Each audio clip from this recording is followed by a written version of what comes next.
morning everybody, Jenny Clouston here.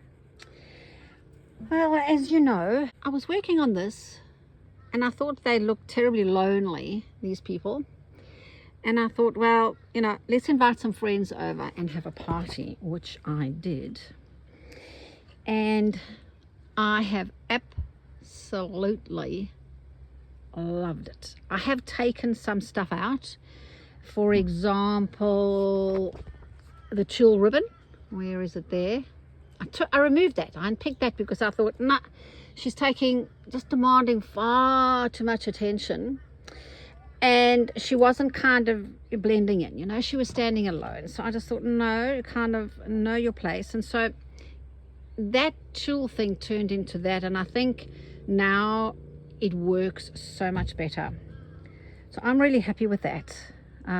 Yeah, you know, it tickled my pickle, and so it was a perfect daily stitching thing for me, because it was, once again, I was just adding straight stitches to this thing, and it was really lovely to do. So I'm very, very, very happy with that. So I'm going to start just prepping something for a new sort of 15-minute stitching thing for me. And you know, I don't really like a blank kind of, you know, plain fabrics product. This is a really light bit of linen, actually. It's really lovely. I have stabilized it once again, or with a non-woven stabilizer, and I've added a little bit of lace. Now, for me personally, when I add lace, etc., I keep my snippets of whatnot to a bare minimum, because if I find that if there's too much going on in my background, then my embroidery has got way too much competition, and then my embroidery has to get big and loud and everything, and nah, that's not for me. My embroidery needs to take center stage. So that is why whenever I'm adding any little bit of snippets of lace or whatever, it really is the bare minimum. Less is more. That's my theory on it, and each to their own. So I'm not saying mine is better than anybody else's.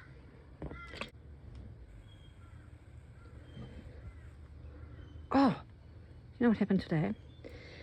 When I always sort of walk or run along the beach before I have a swim, and I was running and I saw a lot of birds diving into the sea. And my dad always said to me, Sausage, he used to call me Sausage, never swim in the sea when there is lots of bird activity. So it was quite far away from where I normally swim, about, you know, so it wasn't close to where I normally do my sort of laps. Anyway, I got to my area where I do my laps, and I had just finished, and I heard somebody shouting and pointing behind me. So I thought, and I turned around, and not far from me, I saw this fin. Needless to say, I booped myself, but then out of the water came this beautiful dolphin, all by its lonesome, and it sort of like did its thing and went underneath the water. But I can tell you what, I was scared. I was scared.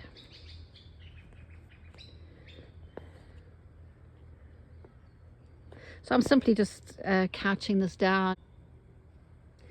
The birds will be a little quiet today because I'm late. I had stuff to do and organize after my swim, but I've got to work on a class project, so I need my hands to be nice and warm.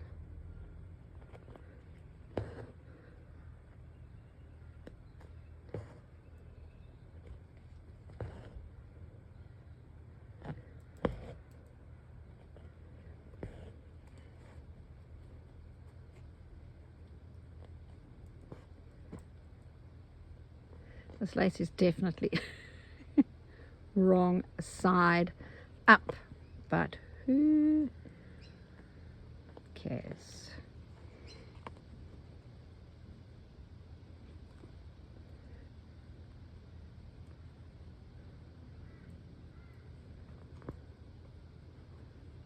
Okay, I wonder if I should move my chair over. This is really hard for me, you know. Let's move my chair over a bit and see what happens if I keep it a bit more centered. All right, now, so this is, and I don't really know. I will draw this because I know, I suppose, people want to see where I'm going. However, it's not normally how I operate. I sort of tend to just randomly. So do I have it at the top? Do I have it on the side? Do I have it at the bottom? You know, I'm feeling, you know, it's something heavy. You should always have a heavy bottom, shouldn't you? But I quite like that it's at the top, only because, oh, by the way, look, my nails growing, peeps. Remember when I cut it? Anyway, I digress. But if I draw from here, nope, let's go back from here. So I'm just going to come. I want my flower head to be here, somewhere there. So I'm just going to prep. Now, I'm using a pearl number 8, by the way, and a milliner's number, I don't know what it is, a 3 or something. So when I'm doing this, I'll tell you as I go. I'm not going to finish this whole flower now. It would be nice if there was a little bit of a knot. Okay, let me just do my stem stitch quickly. I'm just going to do a nice juicy stem stitch. I normally stab my stem stitches, but it's difficult when you're watching. Oh, there, the little... This needle feels blunt to me. As you know, I'm quite ruthless with needles. I boot them out. I only have a few at a time. Yeah, I'm just going to change this needle if you don't mind. It feels very, very blunt to me.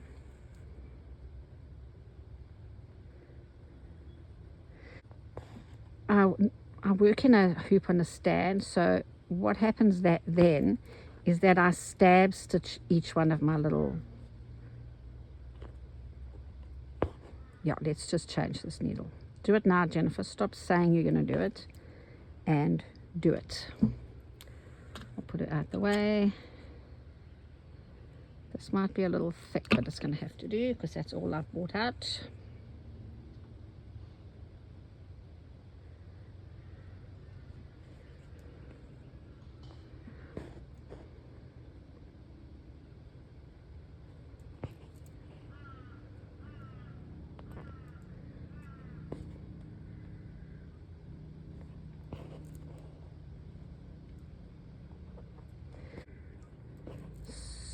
So you can see also, once again, when your stem stitch will always look better if your tension is this way first and not this way first, this way.